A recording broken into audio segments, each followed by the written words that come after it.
In this video, we are going to explore important strategies in PTE course speaking for the two tasks, respond to a situation and answer short question. Okay, so this session is going to be a game changer for your PTE course speaking because we are focusing on two tasks that students either overcomplicate or completely ignore. The first one is respond to a situation and the other one is answer short question. Now, listen carefully. One of these feels awkward and confusing, and the other feels too easy to practice. But here's the truth. Most students, they don't realize these two tasks can silently destroy your speaking score if you don't handle them correctly. So remember, here we are going to break down what the task really tests, exact structure, templates, examples, and the mistakes that you should avoid. When we come to the part one, that is respond to a situation, what is this task really about? Let's clear the biggest myth first. Students think I need perfect English, I need advanced vocabulary, I need long responses. No, this task is actually testing functional communication.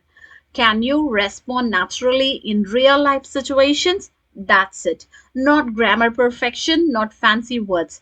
Just can you handle the situation clearly and politely?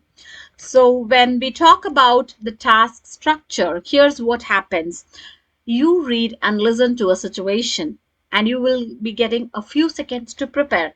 Then you need to speak your response. So, usually, it's something like making a request, giving an apology, asking for help, explaining a problem. Okay? I'm just going to give you a strategy which will get you a high score. Use a simple three-step structure. Don't speak randomly. You should always follow opening, purpose, and then the closing. Okay, so this is a template that you can use it for any situation. Hi, I would like to so and so, and I'm calling because so and so. I would really appreciate your help, or whatever it could be. So these templates are simple, clean, and effective. Now, let me give you a situation here.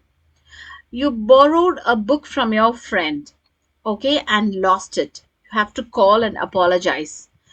So if you're just saying, I lost your book, sorry, that's a weak response. But if you're saying, like, hi, I'm really sorry to inform you that I misplaced the book I borrowed from you. I understand it was important and I truly apologize for the inconvenience. I'll make sure to replace it or compensate you as soon as possible. I hope you understand. So here you are explaining the situation right clearly, and your tone also matters. You're following the polite tone and you're giving the complete response, not overthinking. Got it? If you're speaking too little, or if you're being too direct or rude, if you're panicking and stopping in between when you're speaking, then these things will reduce your score. So these are the common mistakes the students make when they are speaking. So please don't do that. And remember, you are not giving a speech here, you are handling a situation. So you should put yourself in the shoes and then you have to give your speech. Got it? Now let's move on to the second part, which is answer short question. Okay, so this one is the silent score killer. This is not about difficulty. So this task is about listening accuracy, vocabulary, and this is also about your speed. Okay, so when we talk about this task structure, here you will be hearing a question and then you need to answer in one or few words. That's it. But don't underestimate this task. Okay, so I'm just going to give you high scoring strategies. Remember your first thought. Don't overthink because always your first thought would give you the best answer. Okay, so your brain already knows the answer. If you hesitate, then that means you lose timing, you lose marks, right? And the second strategy is keep it short. That's pretty important. If the answer is teacher, don't say the answer is teacher. Just say teacher. That's it. And strategy 3, train your brain. Most questions come from the common areas like jobs, daily life, basic science, objects or synonyms, antonyms. So you have to train on the basic common areas. Got it? So let me give you an example here. Now, if you're getting the question like, who teaches students in school? Then your answer should be teacher.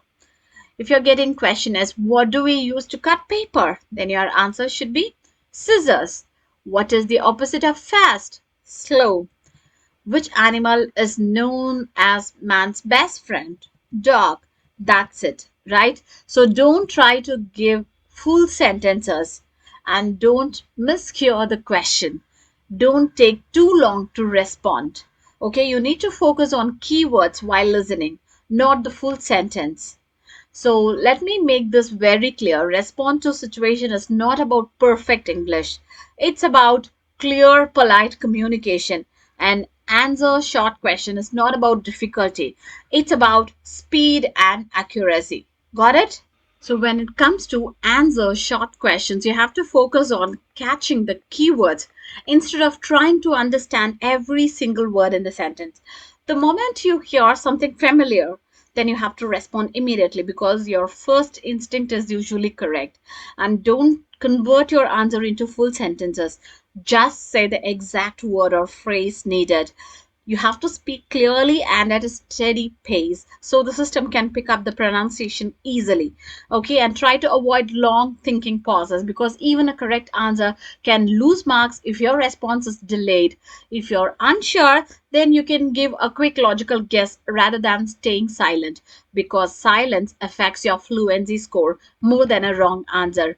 And for respond to a situation task, think of it like a real life conversation rather than an exam task and speak it in a very natural, comfortable tone. Start with simple opening, explain your purpose in one or two clear sentences, and finish it with a polite closing. Keep your language simple and direct so your message is easy to understand. And remember, you have to adjust your tone depending on who you are speaking to, sounding casual with friends and more polite in formal situations. Always remember it. Try to keep speaking without long pauses, even if you need to use some basic sentences to continue, and to focus more on clarity, smooth flow than using difficult vocabulary or perfect grammar, because natural communication scores better than forced complexity. Got it?